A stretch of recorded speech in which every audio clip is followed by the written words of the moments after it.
What's going on, everybody, and welcome back to the Smoov Golf Podcast. I'm your host, DJ, and today is now well, it's not July 12th. Today is July 17th, and today we're going to be talking about the event that I had a few days ago on Saturday, July the, like, man, we kind of get days mixed up when you get the good things that happen. So on July 13th, I had an event at George Dunn Golf Course over in Oak Forest in Illinois with the Weekly Challenge Golf Tour, of course, yet again. And we're going to be talking about that event. I did have some goals for that event, and just in terms of like play and my scoring, and but good news is we won the tournament.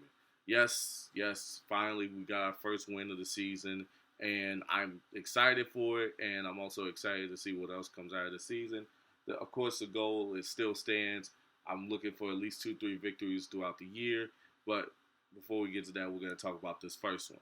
So we're going to talk about kind of what went right, what went wrong, um, to kind of go through like mentally what I was going through and physically like how everything felt. Um, and we're just gonna go from there. So hope you guys enjoy and stay tuned. Ladies and gentlemen, you guys need to go ahead and refresh those polos. It's already halfway through the season and those polos are calling for some help. Go to 366apparel.com. That's THREESIXTY, the number 6.com, and use promo code SMOOTH2024. Buy some polos and you can get 15% off your order when you use that code. They also have some new customer deals going on where you can get some shirts for like $14.95, some for $17.95. They have great prices, great quality apparel. I trust them enough because I wear them to my tournaments already, and you should too. So again, go to 366 THREESIXTY, the number 6.com, and use Smooth2024 to take 15% off your order. And we're back. So again, first off, finally picked up a win over the course of this season on July 13th, winning at George Dunn. Um, to say that I am super excited is is an understatement, especially because I had to wait so long to find out if I won because I was the second group out. And of course, when you're the second group out, you finish second and you have to wait. So the wait to find out if I won was not the best, but you know, in the end, it was worth it. Found out that I got the W, and that's what I wanted. And now some goals that I had for that tournament, just to kind of breeze through that real quick, is first off, I wanted to play in a way that it was smart, but it was aggressive at the same time. I had my yardage book there with me, so it's like I knew I already had a plan. I already had a strategy for how I wanted to play the course. It was just a matter of adjusting for what the course was giving me and then just going from there. So I knew I wanted to play somewhat aggressive, somewhat conservatively at certain points, but also just trying to get a good swing on the golf ball and just really worry about making sure that I had hit the shots the way I wanted to, and because I know honestly, if I feel like I'm hitting shots where I need to, and my misses are where I want them to be, then I'm always going to be in good shape. And so, in terms of play, just to go ahead and get it out there, I felt that my play that entire day, I just felt like I couldn't do much wrong. I so there was a couple of moments where I did have a couple things go wrong, and that was more of like a mental mistake, or I guess in a way a physical mistake too. But for the most part, I played very well. I stayed, mentally there. I stayed focused on what it was I wanted to accomplish and what I wanted to do. Um, and that's all that I could really ask for out of myself is just trying to stay mentally prepared for what it is that I'm going through, especially like in that tournament situation. Scoring wise, I was looking to score somewhere between 70s and hopefully in the 60s. But I do understand that it's like, you know, be realistic, like 75, especially at George Dunn, was going to be great, considering that that course does play a little bit difficult, especially the back nine once you get to certain holes. Um, but again, it's the first win of the season, so it's like I can't be mad with how I played. Now that I've kind of breezed through that a little bit, now we're going to get into kind of what went right and then also kind of what went wrong. So definitely stay tuned for that in just a second. Listen, guys, I'm already halfway through the season, and I still need you guys' help to support this journey that I'm going through. I've now gone through 4 tournaments so far. You know, taking tie for sixth, tie for second, and now my first win of the season coming at my last event. But that doesn't mean that the work stops. It doesn't mean the grind stops. I'm still grinding out to win more tournaments and hopefully to get into some higher stakes tournaments when it comes down to later in the season, or even if I have to wait till next year. But I still need you guys' help. If you guys could, definitely check out my Etsy store. It's going to be smoothgolf.etsy.com. Definitely buy some apparel off of there. Every purchase goes towards tournament fees and any expenses that go to that, like hotels and stuff like that. Definitely check out 366.com.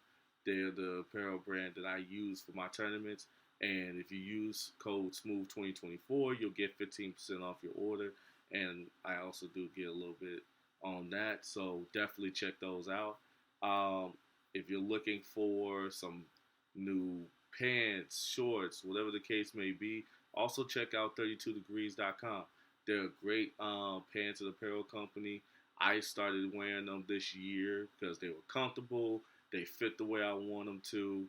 Honestly, they have the best fit that I could ever have, especially for being a big guy.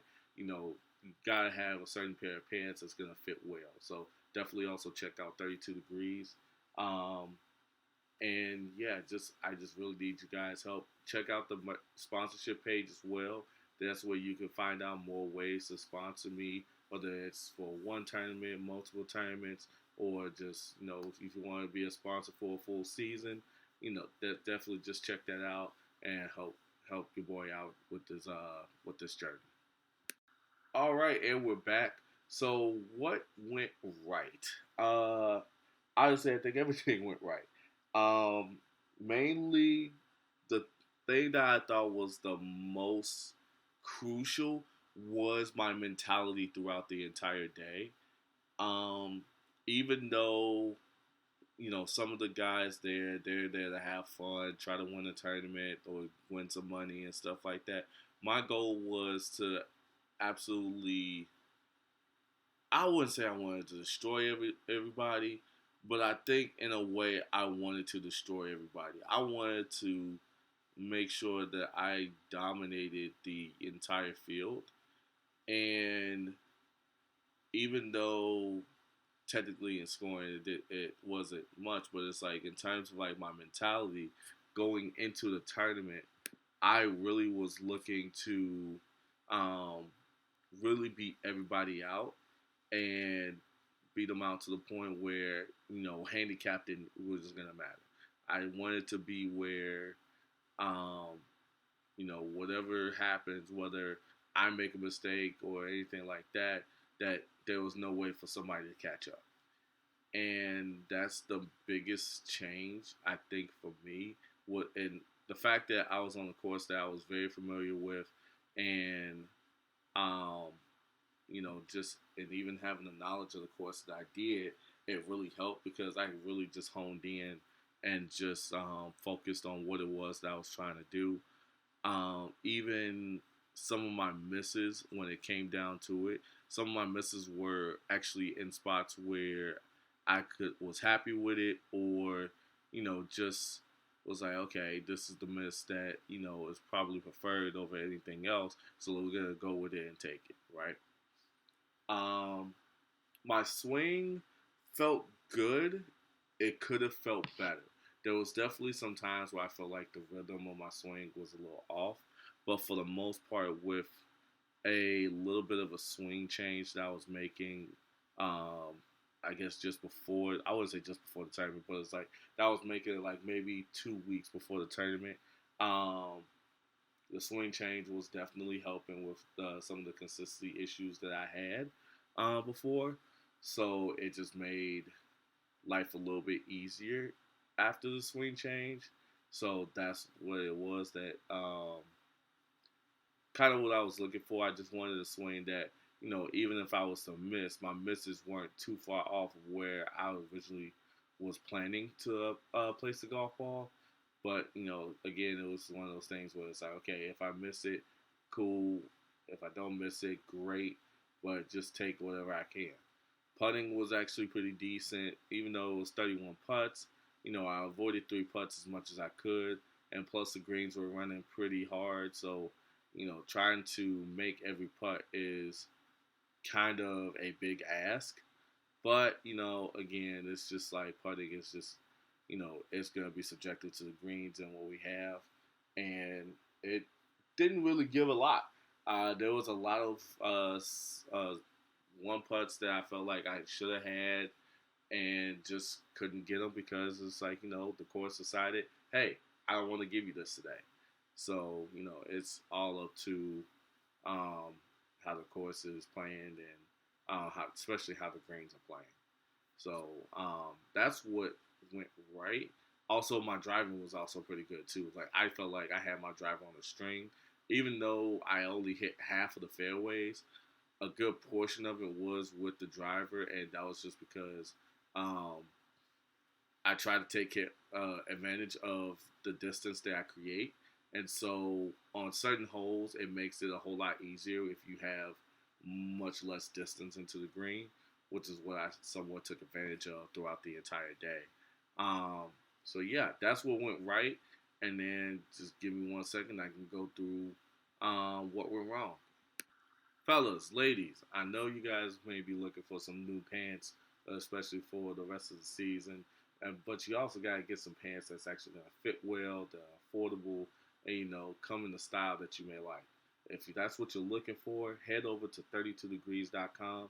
They're the place where I get my pants now, and I will be getting some shorts, and that's going to be what I'm going to be wearing for the rest of the season, and they feel fantastic. Great fit, especially for a big guy like me. I got big thighs, and definitely just need pants that's going to be able to, hold all of that. And these pants do exactly that and more. Very stylish, very, very, comfortable. And I couldn't be more happier with what I got from them. So, again, go check out 32degrees.com. All right, so a couple things that kind of went wrong during the course of play was that I just made the wrong decision in a couple of shots, but also just had a couple of bad lies.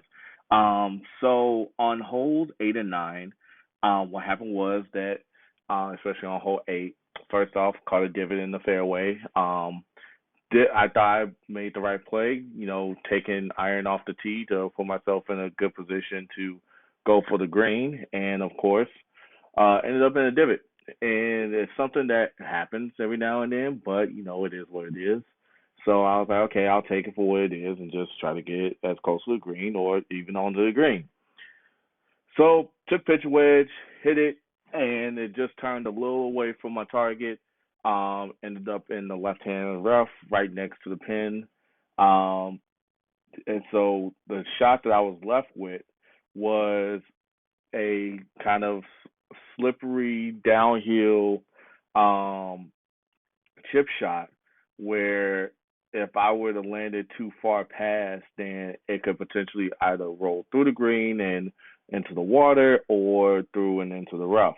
And so what I tried to do was I tried to open the face up and try to get a little bit of spin, let it hit the fringe and kind of roll towards the hole. And in my head, logically, it made sense to play that shot just because I wanted to get the ball as close to the hole as possible so that way I could get up and down. But when I went to play the shot, club just slid right under the ball and ended up going. The ball didn't even really much go anywhere. So I ended up having to take my medicine, finally chip onto the green, and then I two putted for double bogey, which I'm like, okay, it's not that bad. It's just a double bogey. Anything could happen, right? So then get to hole nine, get left in a similar situation. I hit a good tee shot, pretty decent second shot, but it still just ended up a little left of target.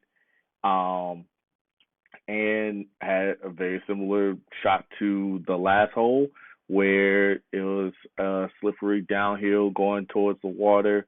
I could, definitely hit like a flippy spinner to try to get as close to the hole as possible. But again, club slides under and just, had to take my medicine. So in my opinion, honestly, that's the only thing that I could really say kind of went wrong because it's like mentally, I felt I was going to play the right shot. The problem was that I also should have just said, you know what, it is what it is. Just get it onto the green. At most, I could get bogey, which then puts me in a better position. But I didn't. I tried to play a hero shot, and I ultimately bit the bullet for it. So it's just that, you know, sometimes that happens. Sometimes we try to play the hero shot or what seems like the most logical shot, and it's supposed to give us the best position um, to get the best score possible, and ends up being the wrong decision. It just ends up being the wrong play. And so you gotta take your medicine and move on and keep playing. And ultimately, that's what I did. I After the two double bogeys, I was like, you know what? Let's reset. We got a whole nother nine, and it's not like I was totally out of it anyway. I was like maybe like two strokes out of the lead at that point, so it's not like I was totally out of the running. So I just kind of reset myself and moved on into the back nine and just said, you know what, we're going after whatever we can, and then what we can't, it is what it is, and take as many two putts as we can just to make sure that we get pars, and then any one putts for birdies, those are bonuses, and we just keep moving forward. And of course, that's what happened. I took the back nine for everything that it had or it could give me. So I ended up shooting even par on the back nine. And um, I had, like I said, it was one of those things where it's like you kind of have to take your medicine in order to move on and continue to play the way that you want to play. Um, and so, like I said, those are the only things that I could really find wrong. Granted, there were also a couple of times where my swing felt like it was a little off rhythm, couldn't exactly find the center of the face like I wanted to, and then ultimately just a couple of club choices where it's like I felt I could have picked a better club than what I had originally picked. But overall, not really too many mistakes. Like I said, I played the way I wanted to play. I made shots that I felt that I could make, and so the ultimate thing was just two really bad decisions on shot making, and I paid for it, and All right, guys, and there you have it with another episode from the Smoov Golf Podcast. Again, if you would like to support, please go to the website smoovgolf.com and go to the sponsorship page. There you can learn more about how you can support as being a sponsor, whether it's for one tournament, multiple tournaments, or even for a full season if you like. Also, check out 366.com for your apparel needs and use promo code SMOOTH2024 for 15% off your order. And then also definitely consider buying from my Etsy store. It's smoothgolf.etsy.com. Every purchase that you make off that store helps going towards tournament entry fees, hotel fees, anything that helps with this journey. And again, thank you and have a good one.